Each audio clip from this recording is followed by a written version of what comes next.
Our programs offer many languages. Please visit suprememastertv.com/schedule. We're eating vibrations when we eat food because there is a reality beyond just the physical reality. The World Peace Diet interview with Dr. Will Tuttle, vegan, part 3 of 4. Continue watching to find out more.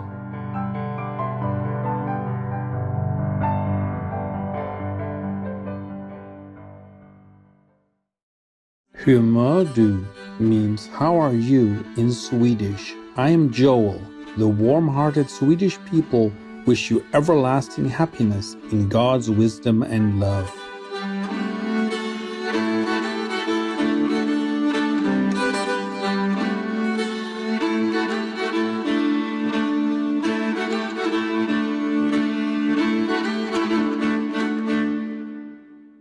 Welcome to part 3 of the 4-part series entitled The World Peace Diet interview with Dr. Will Tuttle, vegan. Dr. Will Tuttle, a Shining World Hero Award recipient, is a composer, inspirational speaker, and pianist, as well as a Dharma master in the Zen tradition. Former philosophy professor, he presents over 100 concerts, lectures, and workshops annually, promoting veganism worldwide. Over the years, he has met and developed a beautiful friendship with Supreme Master Ching Hai in their shared efforts to build a more uplifted, compassionate, vegan world. Can I sign one for you? Oh, sure, please. I just thank you so much from my heart. And keep up the... Thanks for what you do for the world. You know, we're working together. No need to thank me. You know, we work in the same direction. Yeah, we're working together, but you're the heart and soul of everything. Thank you. Thanks. Thanks for trusting me. Dr. Will Tuttle's bestseller, The World Peace Diet, Eating for Spiritual Health and Social Harmony, outlines the far-reaching implications of our food choices. First published in 2005, the empowering book has been translated into 16 languages and has spawned a movement of conscious, cruelty-free living for a more spiritually, ecologically, and socially wholesome world. In Chapter 8, The Metaphysics of Food, Dr. Tuttle discusses the vibrations that we consume with our foods. We're eating vibrations when we eat food because there is a reality beyond just the physical reality. It's denied by our society, but our society, modern Western society, is probably the only society out of thousands and thousands of cultures that is so materialistic as to say that nothing exists if you can't measure it physically. So, for example, if we look at a piece of animal flesh that we're eating, or dairy, or some cheese, we have to see that there's a physical reality there, and there's physical toxins in that food, so-called food. There are many chemicals from herbicide, pesticide, fungicide residues that are there. There's naturally occurring toxins in these foods. There's casein, for example, in milk, which we don't have renin to digest like little calves have, so it causes all kinds of problems like diabetes and liver disease and kidney disease and tonsillitis and appendicitis. I mean, all these diseases we get from the physical toxins that concentrate in animal-based foods. But beyond that, there are metaphysical toxins, which are the fact that we're eating terror and fear and pain and despair and anxiety and suffering. We're causing that. And for us to think that just doesn't exist is just an illusion. The Chinese tradition, for example, there's a word qi, which means energy. And the whole idea is that it's the qi in nature and in our bodies that we have to keep in harmony. In the Indian tradition, the word is prana, or energy. And the mother in these cultures, in India and in China, consciously cooks the food for her family with love and with mindfulness, because the teaching is very wise. It's a very wise teaching to put the energy of love and caring into the food, because that's what we're really eating. That's what really nurtures the body. And so nowadays in the West, the food, where does the food come from? It comes from factories. It comes from, animals that are abused. And the energy in the food is so violent. And how can we build this beautiful physical body that we have, which is our only precious vehicle for expression in this lifetime, with fuel that has violence in it? We would never do that consciously. So it's because animal agriculture forces us to reduce our awareness that we eat violence and don't see how damaging it is for us. So it's important for us to eat foods mindfully and with joy and with gratitude, but also to prepare them that way and also to gather them that way. We can create an agriculture based on sustainability where we're growing in harmony with the earth. We're not using bone meal and blood meal and manure and pesticides and herbicides and fungicides and genetic engineering. We can work in harmony with nature and grow foods that naturally nourish our body. When we grow foods with love, the plants feel that and the plants respond. And this is the new frontier for agriculture. It's actually ancient wisdom that's been suppressed in our society. But when we treat the plants with love and awareness, they create beautiful healing foods for us. And this is, I think, something that has been understood but has been lost and forgotten. But I think it's something that we're recovering again.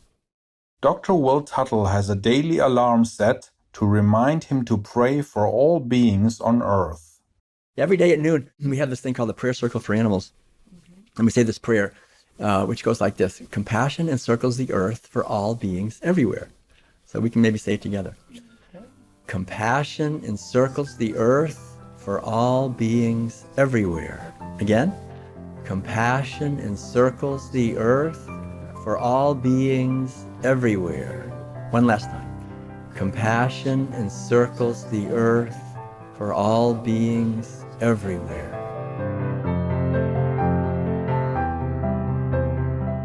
Let's take a few moments to join in the prayer circle for animals. We'll be right back here on Supreme Master Television.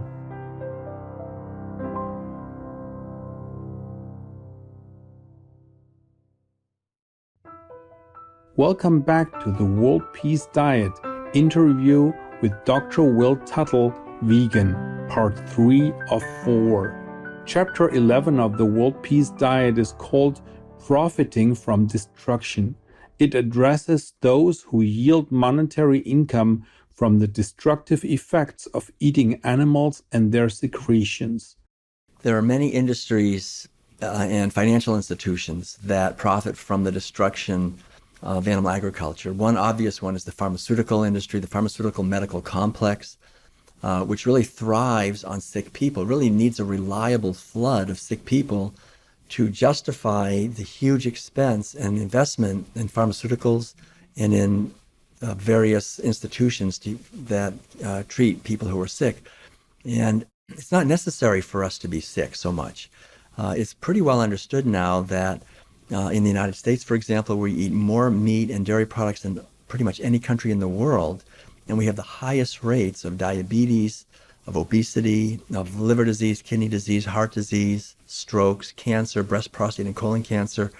These diseases are not natural for us. They're driven directly from eating foods that are toxic. The animal-based foods concentrate toxins that are very difficult for us. There's also agricultural systems and chemical systems and chemical industries that are spewing millions and millions of pounds of herbicides and fungicides and pesticides into nature and genetically engineering animals and plants, causing genetic pollution.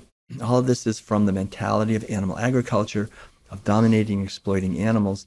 It concentrates a lot of wealth in the hands of a few industry executives, like pharmaceutical, medical, the big petroleum, that needs a lot of petroleum industry, the large banks, of course, in the background making the loans for all of this, and then food shortages, which are unnecessary. Every year we grow enough food to feed 12 billion people. We have roughly 7.5 billion people, so everyone should have plenty of food, but we have almost 1 billion of our brothers and sisters starving, and it's well understood that food shortages create conflict. Like then you have another industry, the weapons industry, which is a huge industry that's also making a lot of money on conflict and war.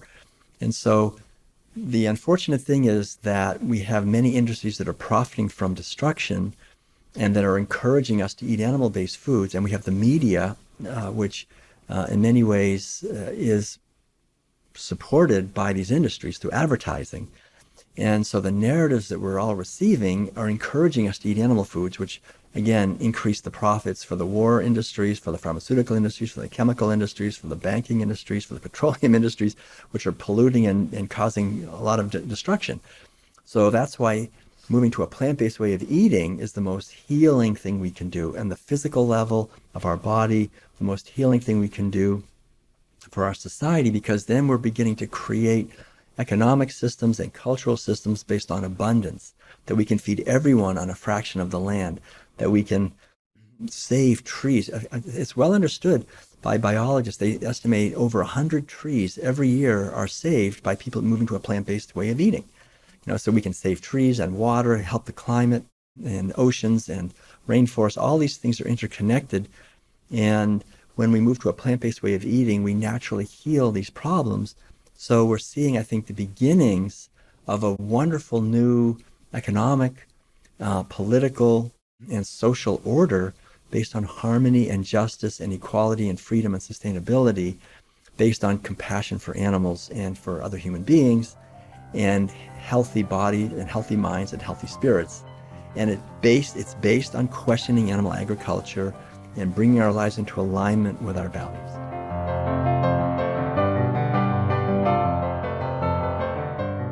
Our deep gratitude to Dr. Will Tuttle. May heaven bless you always as you continue to inspire humanity to adopt the nobler, uplifting vegan lifestyle. Let's pray together. Compassion encircles the earth for all beings everywhere. For more information on the World Peace Diet, please visit worldpeacediet.com.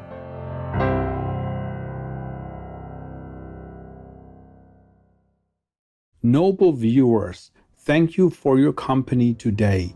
Join us again on Sunday, July 26th for part 4 of the World Peace Diet interview with Dr. Will Tuttle, vegan. May the light of the divine fill your days with awe and wonder. Our programs offer many languages. Please visit suprememastertv.com/schedule and suprememastertv.com/UL. Nos programmes offrent plusieurs langues. Veuillez visiter suprememastertv.com/schedule et suprememastertv.com/UL. Nuestros programas ofrecen varios idiomas. Visiten suprememastertv.com/schedule y suprememastertv.com/UL. I nostri programmi sono offerti in molte lingue. Consultate suprememastertv.com/schedule e suprememastertv.com/UL.